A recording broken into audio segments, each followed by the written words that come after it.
You just like asking me all the terrible questions, don't you? Anyways, hi guys. So Phaedra asked me this question, and I'm just gonna go right to it instead of like, I don't know, introducing and talking and blah blah blahing. She asked me what I look for in a political candidate, because where we live there is apparently an election going on. Not saying that I'm not informed, but I'm not informed. I don't really know a lot about our election in town here. In fact, I don't really know a lot about a lot of elections. I tend to not pay attention unless it's federal. Man, I'm just giving off the uneducated vibe today. Anyways, so I didn't really know what was going on with our political candidates, but I googled what Phaedra was talking about, and I read some of this lady's comments, and I was shocked that somebody would say something like that, that somebody, I mean, would get away with that for so long and even get to an NDP position without having that come back to like haunt her, because they were awful, awful things. So I don't look for her in a political candidate, if that makes sense. It's a hard question for me to answer. I'm not really educated on any of the platforms in our region. I come from a small town, and in that small town, out of the 2 elections I participated in, one was for my next door neighbor, who obviously got my vote because he was really cool and also a veterinarian, and he saved my cat.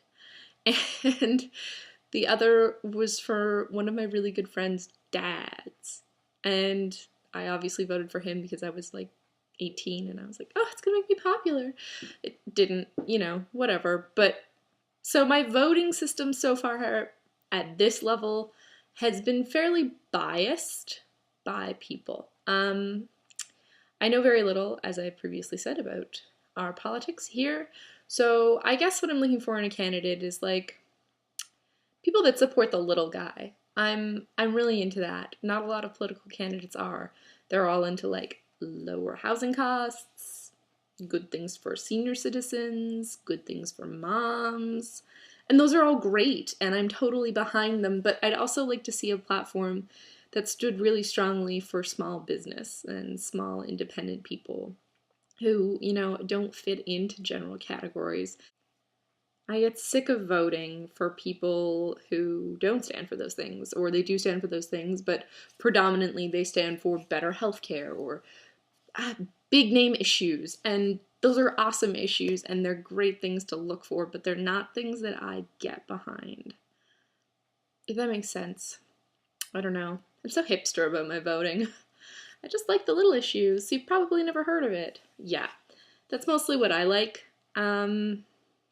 So that being said, I don't know who I'll be voting for this election. In fact, I didn't even know there was an election until you told me there was one. So that's saying something. Answer for you: I don't know who I'll be voting for. Just not that woman, because she's awful. And I can't even believe people support her at an independent level. Like, why? Who agrees with that? Who? Like crazy, terrible people. Anyways, maybe I will link you guys the article so you can get filled in on all the awful things she's saying, because you deserve to educate yourself if you live in the Okanagan area about who you're voting for, which I learned thanks to Phaedra yesterday. So on a lighter note, but maybe not a lighter note, I don't know. My question for you today is to do with childhood you. So cute. I bet you were adorable.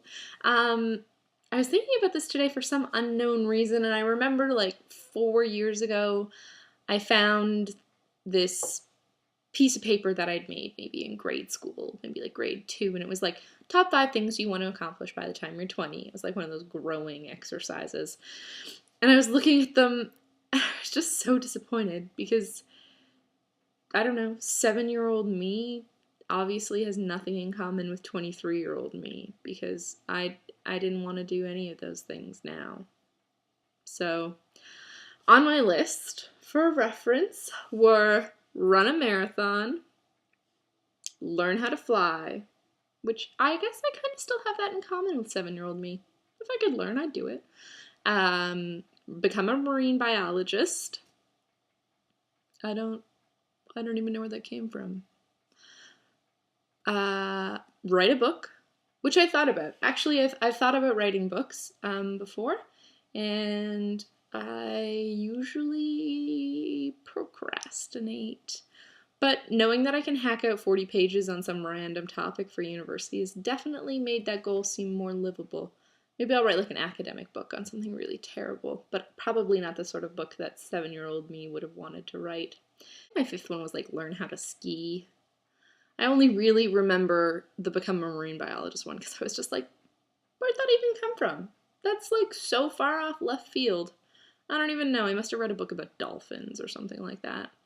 Anyways, so my question for you on a lighter note, but like also a more serious note, is what did you want to be when you were little? How do you think little you would react to big you? Do you think you'd be happy? I don't know. I think little me would be a little disappointed. I haven't written a book or run a marathon or learned how to fly. So I think she might be a little disappointed, but also my baking skills have gotten dramatically better, so she would be thrilled about that. And also the fact that I have friends. That's a bonus too, you know. Yeah, friends. She'd probably be thrilled to know that we actually kind of made it work in the real world. Yeah, so that's the end of my vlog for you today. It was kind of rambly. I'm in a rambly mood.